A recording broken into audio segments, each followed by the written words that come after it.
अब सवाल है कि प्रधानमंत्री जिन उद्देश्यों को गिना रहे हैं उसकी पूर्ति के लिए क्या वाकई योजना आयोग सक्षम नहीं है? क्या आयोग केंद्र राज्य संबंधों में अड़चन था? प्रधानमंत्री नरेंद्र मोदी से पहले भी कई विचारक, योजनाकार, कमेटियों और इस योजना आयोग को समाप्त करने से लेकर इसमें बदलाव की तरह तरह से वकालत करते रहे हैं। आज के द हिंदू अखबार में पूर्व राज्यपाल गोपाल गांधी ने एक लेख लिखा है और वो कह रहे हैं कि यह धारणा सही नहीं है कि योजना आयोग की कल्पना जवाहरलाल नेहरू ने की थी। योजना आयोग की परिकल्पना नेताजी सुभाष चंद्र बोस और गणितज्ञ मेघनाथ साहा ने की देन है। 1938 के सूरत के हरिपुरा कांग्रेस में सुभाष चंद्र बोस ने अपने अध्यक्षीय भाषण में कहा कि गरीबी से लड़ने के लिए आजाद भारत में पहला काम यह हो कि राष्ट्रीय योजना आयोग बने। जानकारों ने ऐसा कहा था कि प्रधानमंत्री नेहरू की विरासत से मुक्त होना चाहते हैं, मगर प्रधानमंत्री ने जो जरूरतें बताई हैं नई संस्था को उसी पर फोकस रखना चाहिए। संघीय ढांचे का मतलब आप आम जबान में यूं समझिए कि केंद्र और राज्य सरकारों के संबंधों से। गोपाल गांधी ने आगे भी लिखा है कि योजना आयोग ने संघीय ढांचे की आत्मा को बनाए रखा। योजना आयोग कमजोर और मजबूत राज्य, छोटे और बड़े राज्यों के बीच योजना बनाने, केंद्र की राशि को बांटने में एक पुल का काम करता है और यह काम 60 के दशक तक बेहद स्वतंत्रता के साथ और बेहतर तरीके से हुआ। मगर एक समय ऐसा भी आया जब कांग्रेस सरकार में इसकी स्वतंत्रता नहीं रही। इन सब के बीच कई मौकों पर कई लोगों ने योजना आयोग को बेहतर तरीके से चलाकर केंद्र और राज्य संबंधों को मजबूत किया, नए नए फॉर्मूले भी निकाले। योजना आयोग को समाप्त कर देने से राज्य संघीय भावना से और दूर हो जाएंगे। अब वो कौन सी संस्था होगी जो योजनाओं की समीक्षा करेगी, आत्मा आलोचना करेगी? होना तो ये चाहिए था कि योजना आयोग को उसके मूल उद्देश्यों की तरफ ले जाया जाए, मगर फांसी दे दी गई। गोपाल गांधी ने योजना आयोग की स्वायत्तता बहाल न होने देने के लिए यूपीए सरकारों की भी आलोचना की है, लेकिन आज कांग्रेस प्रवक्ता आनंद शर्मा ने कहा कि पी चिदम्बरम भी इसके ढांचे में बदलाव की बात करते रहे। हालांकि उन्होंने तारीफ की थी, लागू क्यों नहीं कर पाए ये नहीं बताया। महाराष्ट्र के मुख्यमंत्री पृथ्वीराज चौहान ने कहा कि योजना आयोग को समाप्त कर देने से देश को नुकसान होगा, वित्तीय मामलों को मुक्त अर्थव्यवस्था के हाथों सौंप देना खतरनाक होगा। उम्मीद है सभी दर्शक मुक्त अर्थव्यवस्था की खूबियों और खतरों से अवगत होंगे। वरिष्ठ पत्रकार अशोक मलिक ने इकोनॉमिक टाइम्स में लिखा है कि मोदी का सपना तभी पूरा होगा जब राज्य मोदी के एजेंडा पर चलें। अगर राज्य भी फेल हो गए तो वो सफल नहीं होंगे। मलिक का नई संस्था के पक्ष में तर्क है कि राजीव गांधी ने पंचायतों को सीधे पैसे देने की तरकीब निकाली, जिसने मुख्यमंत्री की संस्था को कमजोर कर दिया। ये एक नई बात सुनने को मिल रही है। कांग्रेस ने क्षेत्रीय दलों को रोकने के लिए राज्यों को केंद्रीय बजट का सिर्फ 10% ही खर्च करने का अधिकार दिया। योजना आयोग और पर्यावरण मंत्रालय के बहाने गैर कांग्रेसी राज्यों को प्रताड़ित किया गया। इसकी तो ये इंटरेस्टिंग बात है। मुख्यमंत्रियों को योजना आयोग के अफसरों के पास जाना पड़ता था, लेक्चर सुनना पड़ता था। तो अब क्या ये सब नहीं होगा? पंचायतों को सीधे पैसे नहीं मिलेंगे, मुख्यमंत्री को 10% से ज्यादा खर्च करने का अधिकार होंगे। नई संस्था में सलाह मशवरे की क्या प्रक्रिया होगी, ये सब आने वाले दिनों में आपको पता चलेगा। क्या वित्त मंत्रालय या नई संस्था में मुख्यमंत्री को किसी अफसर से अब नहीं मिलना होगा? ये सब सवाल हैं। फिर नई संस्था क्यों ना बने, यह भी एक सवाल है। कई लोग योजना आयोग के पक्ष में और योजना आयोग के खिलाफ लिख रहे हैं। आप इन लेखों को जरा ध्यान से पढ़िएगा। कई बार लगता है कि मोदी का विरोध करना है इसलिए विरोध हो रहा है, या मोदी का समर्थन ही करना इसलिए स्वागत हो रहा है। कुछ ही लेख हैं जो पेशेवर तरीके से पक्ष विपक्ष में लिखे गए हैं। तो हम प्राइम टाइम में बात करेंगे इसके तमाम पहलुओं पर। डॉक्टर सईदा हामिद जी हैं, पूर्व सदस्य हैं योजना आयोग की, और किरीट सोमैया साहब हैं, बीजेपी के एमपी हैं, वो आ जाएंगे समय से। देविंदर शर्मा हैं, अर्थशास्त्री हैं, और परंजय गुहा ठाकुरता साहब हैं, आप भी अर्थशास्त्री हैं। तो हम 4 ही लोग हैं। सैयदा जी, आप बताइए कि क्यों योजना आयोग होना चाहिए, क्यों नहीं नए समय की नए ज़रूरतों के हिसाब से एक नई संस्था बननी चाहिए? नए ख्यालात, नई दिशाएं, नए समय के साथ उनको उस रास्ते पे ज़रूर चलना चाहिए। मगर मैंने 10 साल योजना आयोग में, यानी 2 टर्म्स मैंने योजना आयोग में काम किया है, और मैं ये समझती हूँ कि योजना आयोग का सबसे बड़ा जो एक इम्पोर्टेंस थी वो ये थी कि एक ऐसा प्लेटफॉर्म था कि जिस पे स्टेट्स और सेंटर उनके लिए एक तरह से एक मीटिंग पॉइंट थी, और योजना आयोग में एक कन्वीनिंग पावर था। एक से मैं बता दूं अपने दर्शकों को, हम स्क्रीन पे जो तस्वीर चला रहे हैं वो माई गवर्नमेंट वेबसाइट पे कई लोगों ने लोगो बताया, क्योंकि वहाँ लोगो और नाम पूछा गया और स्लोगन पूछा गया, लेकिन ट्वीट था कि आइडिया दीजिए कैसा होगा। जी जी, खैर लोगो और नाम ये तो बहुत एक ऐसी चीज है कि वो हो ही जाएंगे। हाँ। मगर उसकी जो बुनियादी रूह है, जो उसकी स्पिरिट है, वो ये है कि एक प्लेटफॉर्म, कॉमन प्लेटफॉर्म था कि जिसमें स्टेट्स और सेंटर आपस में विचार विमर्श करते थे। और दूसरी बात ये है कि स्टेट्स की बढ़ती हुई इंडिविजुअलिटी, उसकी बढ़ती हुई आइडेंटिटी के साथ साथ योजना आयोग में बहुत तब्दीलियां आई।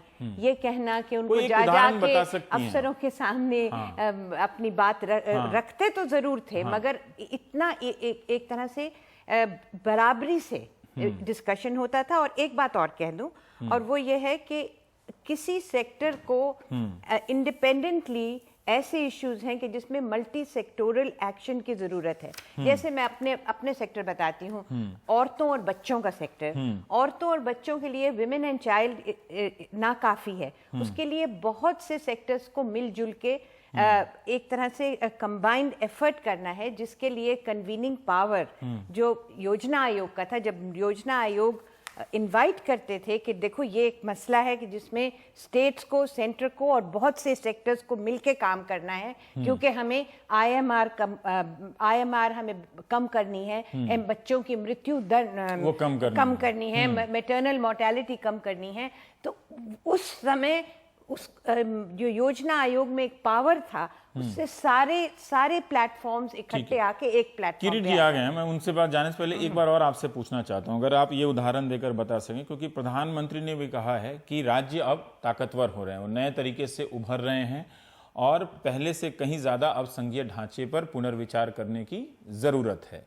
तो आप मुझे उदाहरण से बता सके कि कैसे इस संदर्भ में योजना आयोग बदल रहा था और कैसे उनकी बात सही नहीं है कि योजना आयोग ने मुख्यमंत्रियों को लाइन हाजिर किया। योजना आयोग ने एक ओपन इनविटेशन दिया सारे मुख्यमंत्रियों को कि सेंट्रली स्पॉन्सर्ड स्कीम्स में उनका एक सबसे बड़ा जो उनकी शिकायत थी वो ये थी कि one size doesn't fit all.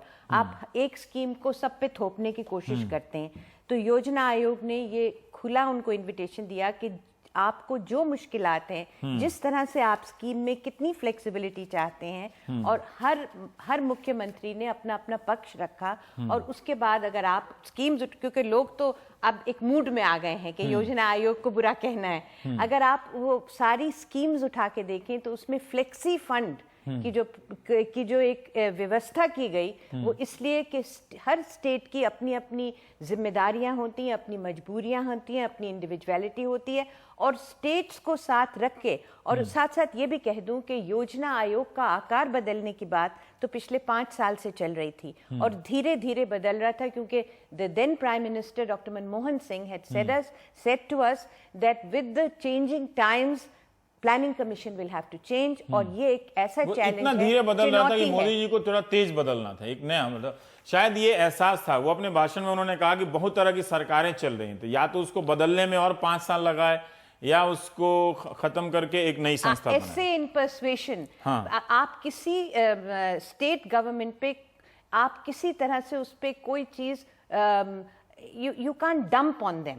You have to do it, persuade them. और जब ऐसे इन persuasion है तो ज्यादा जल्दी तो आते हैं, हम लोग सारे लोग आराम से बात कर लेंगे। किरीट साहब, मुझे एक बात बताइए कि आप पहला सवाल मेरा आप ही से पूछना था कि क्यों ये संस्था आपके नज़र में, आपकी पार्टी की नज़र में और सरकार की नज़र में अचानक रातों रात बेकार हो गई।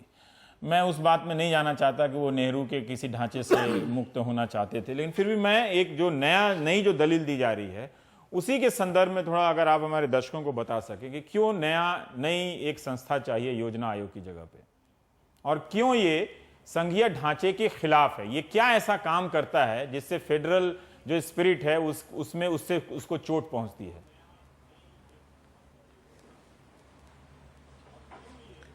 ऐसा है जिसको हम कहते हैं कि व्यक्ति, देश और इकोनॉमी और समाज ये प्रगतिशील रहता है।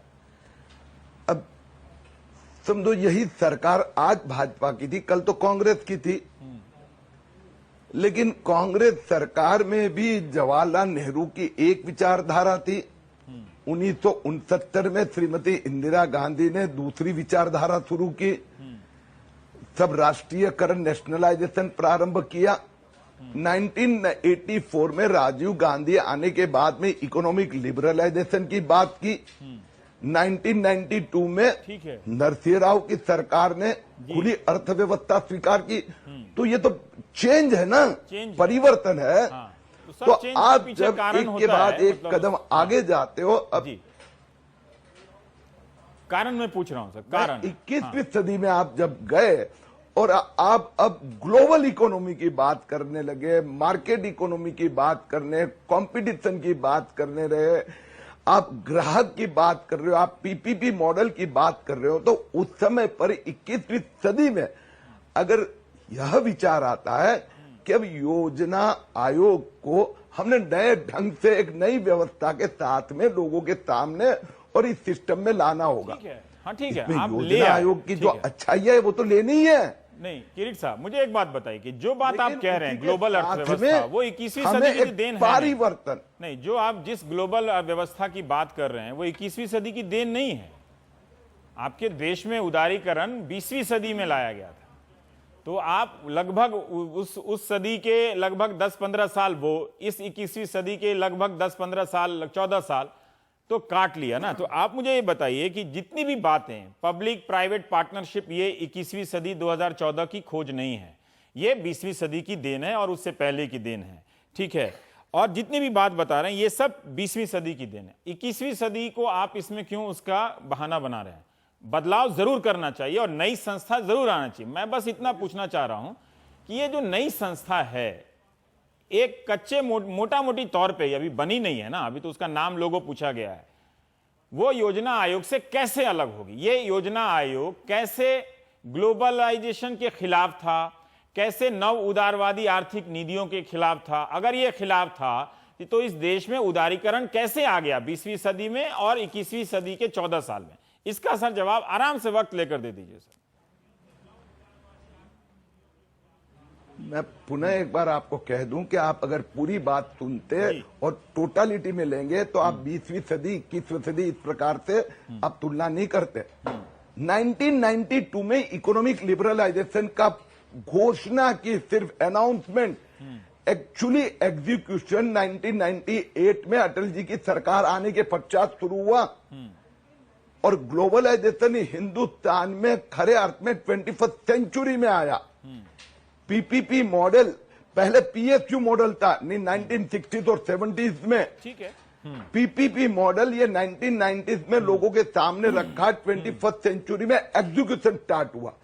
मैं आपको ये कहना चाहता था कि जब बदल आता है कोई भी संस्था या कोई भी व्यक्ति, अगर हम आगे बढ़े तो इसके आगे ले जाने के लिए हमें अगर ऐसा लगे समाज को या देश की व्यवस्था को या देश की नेता को कि भैया अब प्लानिंग कमीशन को हमें नए रूप में आमूलाग्र परिवर्तन करके, एक होता था उसी में आप इसको ठीक ठाक करो, और दूसरा ये आ सकता है कि पूरे नए कंसेप्ट के साथ में इसको नई व्यवस्था, नए विचार, नए व्यक्ति, नया जोश इसके साथ में रखे। आप या ये भी कह सकते थे कि प्लानिंग कमीशन ने अमेंडमेंट करे, हमने कहा हमें नई व्यवस्था करनी है।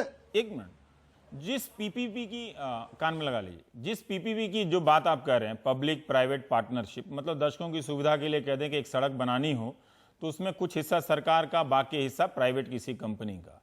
इस काम को करने में ये योजना आयोग कैसे मददगार नहीं है?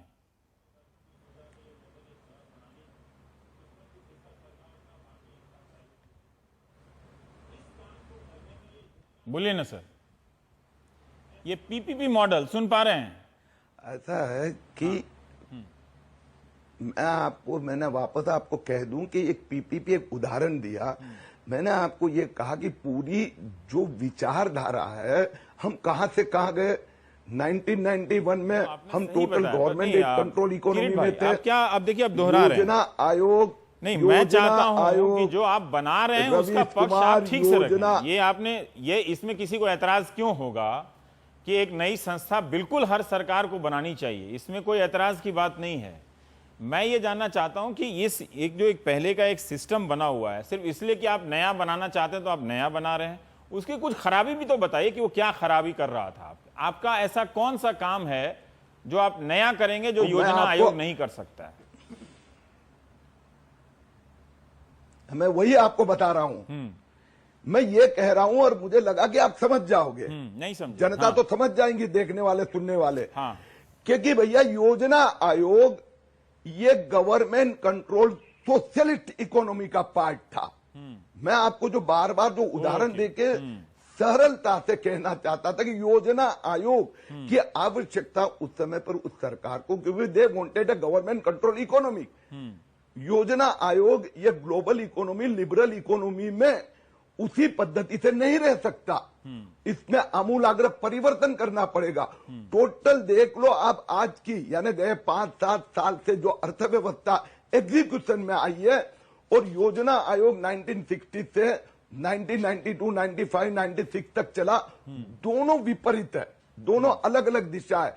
और इसलिए हम एक नए मॉडल में ज्यादा राज्यों के स्वायत्तता, लिबरल इकोनॉमी को स्वायत्तता, एक योजना आयोग ये गवर्नमेंट के ऊपर गवर्नमेंट कंट्रोल था। इसमें अपना अपना विभाग, अपना अपना स्वतंत्रता होगी, और साथ में जो पॉलिटिकल इलेक्टेड जो सिस्टम है वो निर्णय करेगा, अंतिम निर्णय भी वो करेगा। ये इस प्रकार का इसमें चित्र हम देना चाहते हैं। फाइनली एक इस पर आप कुछ कहना चाहते हैं कि वो कह रहे हैं कि एक पॉलिटिकल जो चुने हुए नेता लोग हैं उनका होगा। मैं अब ये समझना, अब सईदा जी बाद में बताएंगे, पहले आप कह लीजिए इस पे रवि जी कि पुराने सिस्टम में चुने हुए लोग फैसला लेते थे जो आज किरीट जी अभी बताया। हाँ। कि ये देखिए, ये पुराने जमाना जो नेहरू के समय का समाजवाद में जो विश्वास करते हैं, नेहरू मत कीजिए, पता चलेगा कि मोदी जी के पहले नेहरू प्रधानमंत्री नेहरू जी तो 50 साल में, उन्हीं का समय में तो ये गठन हुई थी। ठीक है, उससे पहले नेताजी सुभाष बोस ने कुछ कहा था। हाँ, सब लोग नहीं। सुनिए मेरा बात, मेरा कहना है, देखिए बहुत सारे अभी भी विकसित देश है जो खुली बाजार नीति में विश्वास करते हैं, पूंजीवाद में विश्वास करते हैं। नहीं, वो सब लोग भी योजना के बाद भी करते हैं। कैलिफोर्निया जैसे राज्य है, वहां पे भी एक योजना आयोग, उसका नाम और कुछ हो सकता है।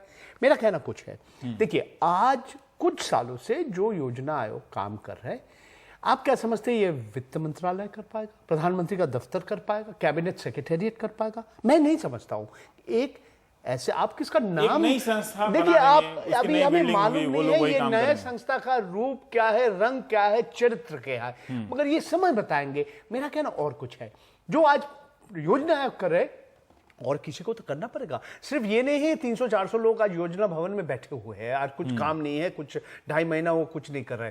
मैं और कुछ कहना चाहता हूं, जो सईदा जी कुछ पहले कहा, कोऑर्डिनेशन। आप देखिए, उन्होंने महिला और बच्चों के बारे में कहा। मैं और भी उदाहरण देता हूं, ये जो देवेंद्र जी भी और कह सकते हैं इसके बारे में। देखिए, एक तो है ऊर्जा, एक नहीं 6-8 मंत्रालय ऊर्जा के बारे में, कोयला मंत्रालय है, ये मंत्रालय वो तो पीएम ट्राई कर रहे हैं कि उसको एक मिनिस्ट्री में लाने के लिए। हाँ, किसी को तो एक स्वाधीन स्वतंत्रता, जो अलग अलग मंत्रालय का जो नीति है, इसको तो कोऑर्डिनेशन करना। कृषि क्षेत्र देखिए, इसमें भी 6-8 मंत्रालय है। कौन ये कोऑर्डिनेशन का काम कौन करेगा? किसी को तो करना पड़ेगा। मैं नहीं, ये जो संघीय ढांचा के बात करें, मैं ठीक है, इसको और मजबूत करना चाहिए। विश्वनाथ प्रताप सिंह भी इंटरस्टेट काउंसिल के बारे में कहा। हमारे देश में अभी भी एक एनडीसी है, नेशनल डेवलपमेंट काउंसिल, जो हमारे आज 29 राज्य है, इनका मुख्यमंत्री है, 7 हमारे यूनियन टेरिटरी है, और हमारे सारे कैबिनेट मिनिस्टर, ये भी एक संस्था है। मेरा कहना है, देखिए अभी हमें मालूम नहीं है कि ये नया जो संस्था है, इसका क्या रंग रूप चरित्र होगा। मैंने आज एक आर्टिकल लिखा नई दुनिया पत्रिका में, उसका आखिरी जो सेंटेंस है कि योजना आयोग की मृत्यु हो चुकी है, योजना आयोग के नए जो अवतार है को जय हो। ये जो नया अवतार आने वाले हैं, समय बताएंगे। मेरा कहना है, योजना का एक भूमिका है, कोऑर्डिनेशन का एक भूमिका है, कहीं भी अर्थव्यवस्था। और अभी किरीट जी ने कहा कि लिबरल इकोनॉमी, भैया जी मैं तो कह रहा हूं, अमेरिका में आज अमेरिका क्यों योजना की बात कर रहे हैं, कैलिफोर्निया में क्यों योजना का बात हो रहा है? क्योंकि 5 साल बाद क्या होने वाले हैं, 10 साल बाद क्या होने वाले, किसी को एक दूरदृष्टि से देखना पड़ेगा अर्थव्यवस्था के ऊपर। ऐसा नहीं कि कल होना क्या हो, और किसी को एक कोऑर्डिनेशन का भी काम। इस पे आप कह लीजिए कि इलेक्टेड नेता को भी फैसला लेने का पुराने वाले में ऐसी धारणा है कि नहीं? अभी जैसे रंजॉय ने कहा कि किसी को ये एक तरह से पूरी जो तस्वीर उभर के आती है उसकी निगाह में, ये प्लानिंग कमीशन की निगाह में हमेशा रही है। और वो जो कन्वीनिंग पावर है वो सिर्फ प्लानिंग कमीशन का था। कन्वीनिंग पावर एनडीसी जो साल में, नेशनल डेवलपमेंट काउंसिल जैसे इन्होंने बताया, जो साल में 1 या 2 दफा मिलती थी, उसमें वो कन्वीनिंग पावर नहीं था। तो आज जबकि कोई सेक्टर अकेले कुछ नहीं कर सकता, आज जब हम पब्लिक प्राइवेट पार्टनरशिप की बात कर रहे हैं जिसमें हम पीपल को भी जोड़ते थे, प्लानिंग कमीशन में सबसे बड़ी बात ये थी कि हम लोगों के पास जाके और लोगों से पूछते थे कि आप क्या चाहते हैं अपने देश के विकास के लिए। तो वो जो ताकत थी, और वो प्राइम मिनिस्टर्स ऑफिस में उनके पास समय ही नहीं है कि वो कर अगर वित्त मंत्री करे सीधे और वित्त मंत्री, वो बहुत जरूरी है कि फाइनेंस मिनिस्ट्री और प्लानिंग कमीशन के एक there was a healthy tension कि वो planning commission was not all in all and finance ministry was not in all in all. ये एक जो टेंशन है जिसमें एक दूसरे का चेक एंड बैलेंस है, ये बहुत ही जरूरी चीज है, इसमें कोई हरज नहीं है। अगर सेंटर और स्टेट में टेंशन है वो भी एक अच्छी चीज है। देखिए, मैं आज नहीं, बहुत साल से प्लानिंग कमीशन का बदनाम बहुत लोग किया। नेहरू का जमाने से हमने भी कहा, मिहिर शाह ने आज कहा। देखिए, अब 3 उदाहरण मैं आपको देना चाहता हूँ। राजीव गांधी ने नेहरू का जमाने में उस समय पीसी महालानोबिस को उन्हीं का कैबिनेट मंत्री किया, ये सुपर फाइनेंस मिनिस्टर बन गया। राजीव गांधी ने कुछ कहा, planning commission members are a bunch of jokers. जिस समय डॉक्टर मनमोहन सिंह उस समय प्लानिंग कमीशन का उपाध्यक्ष, डेप्यूटी चेयरमैन थे, उन्होंने इस्तीफा देने के लिए तैयार है। और सुनिए, अपने अरुण शूरी जी ने भी कहा, it is a parking lot for cronies and retired bureaucrats to be favoured. बहुत लोग बदनाम किया। देखिए, अलग हर संस्था में अच्छे लोग होते हैं, खराब लोग होते हैं, मगर आप जब संस्था के एक बात करेंगे और इसका क्या भूमिका है, ये बात कम से कम नई संस्था क्या होगी ये नहीं मालूम, तो पुरानी संस्था का मूल्यांकन ही ठीक से हो जाए। देवेंद्र जी, मैं ये जानना चाहता हूं कि एक मान लीजिए, इस बात को भी जगह देनी चाहिए इस चर्चा में कि वक्त बदल रहा है, शायद बहुत सारे ऐसे फैसले हैं जिसको सरकार अपने स्तर पर करना चाहती है, प्लानिंग कमीशन पर ले आकर बहुत तरह से नहीं करना चाहती है। उस तरह से शायद वो किसी प्रकार के विलंब से बचना चाहती है। जिस तरह से ट्विटर में ओपिनियन बन जाता है, उसी तरह से सरकार भी अपना फैसला करना चाहती है, गति लाना चाहती है।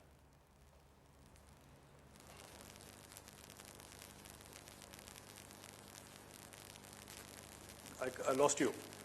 जी, आप अपनी बात ही कह लीजिए फिर। हाँ जी, आपकी आवाज़ थोड़ी कट गई, लेकिन मैं जो मुझे समझ आया है वो ये है कि देखिए, प्लानिंग कमीशन की जरूरत देश में, प्लानिंग प्रोसेस की जरूरत देश में है, इसमें तो कोई शक नहीं है।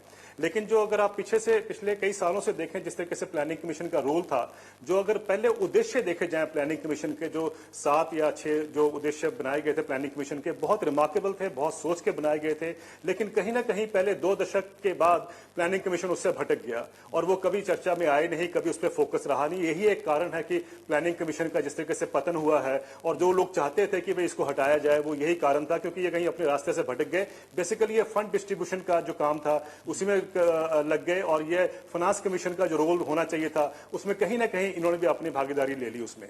मैं 2-3 बातें आपसे कहूंगा कि प्लानिंग कमीशन का मकसद जो था इतने सालों से, बेसिकली क्या, डेवलपमेंट हो, देश की विकास हो, इंक्लूसिव हो, ये तो हम सब जानते हैं। लेकिन विकास में सबसे बड़ा एम जो है वो तो है पॉवर्टी हटाने का, जो है अगर वही एक इंडिकेटर है अगर आपके पास, तो मुझे ये समझ नहीं आया कि प्लानिंग कमीशन इतने सालों से आज तक एक गरीबी रेखा ही नहीं तय कर पाया। आप मुझे बताइए कि जो प्लानिंग कमीशन सारी इतनी लगा रहा पूरे 60 साल 64 साल, आज तक वो गरीबी रेखा ही निर्धारित नहीं कर पाए क्या होनी चाहिए। और अगर गरीबी रेखा निर्धारित नहीं कर पाए तो उसके ऊपर प्लान जो बनते थे वो क्या बनते होंगे, ये हमें समझ नहीं आता।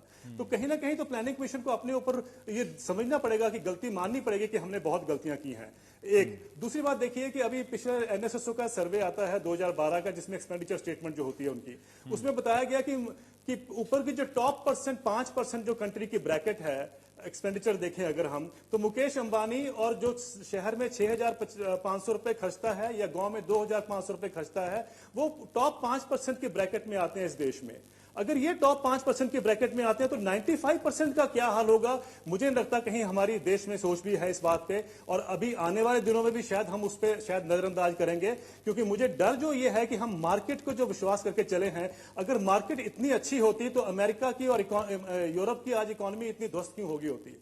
और इतने हालात उनके खराब हैं आज कि वो प्लानिंग, जैसा कि परंजो ने बिल्कुल ठीक कहा, कि वो भी अब सोच रहे हैं कि कहीं काश हमारी प्लानिंग हुई होती तो शायद 2008-2009 का इकोनॉमिक क्राइसिस नहीं आता सामने, और जो अब आने वाला है सामने, जो कह रहे हैं अब बबल फिर दोबारा जो बस्ट होने जा रहा है कैपिटल और ये इन्फ्यूजन से जो हम देख रहे हैं, वो फिर होने जा रहा है। तो मतलब कहने का कि उस पर हम विश्वास ना करें कि मार्केट अपने आप को एक अच्छा रास्ता बताएगी।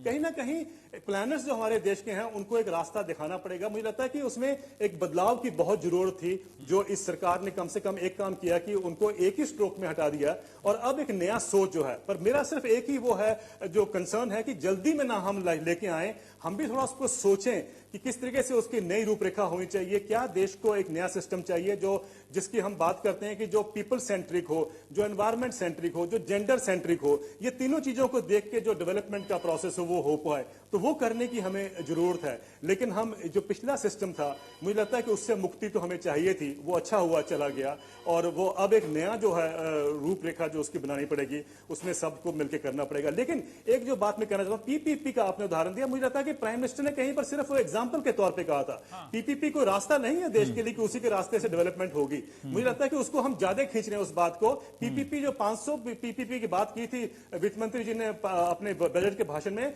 वो हम जानते हैं कि अधिकतर उसमें फेलियर है, और उसमें इतनी कमियां हैं कि उसको पीपीपी को ठीक करना पहले बहुत जरूरी है। वो भी एक हमें सोचना पड़ेगा। ये मेरे ख्याल से प्रधानमंत्री तो सिर्फ एक इशारा कर रहे थे कि एक नया रास्ता, एक नई सोच होनी चाहिए, लेकिन सबसे बड़ी बात यह है कि क्या हम उस गरीब आदमी को उस रास्ता दिखा सकते हैं जो डेवलपमेंट का हो, और जो विकास ऐसा हो जो सस्टेनेबल हो और टिकाऊ हो। तो वो कैसे होगा? स्टेट्स की क्या भागीदारी होगी, डिस्ट्रिक्ट्स की क्या भागीदारी होगी, ये सब हमें सोचना पड़ेगा। इसका प्रारूप बनाने में लगता है मुझे थोड़ा टाइम लगाएं, थोड़ी चर्चा के, जैसे आपने आज कहा है, चर्चा की है, और चर्चा की बहुत जरूरत है इसमें। जी।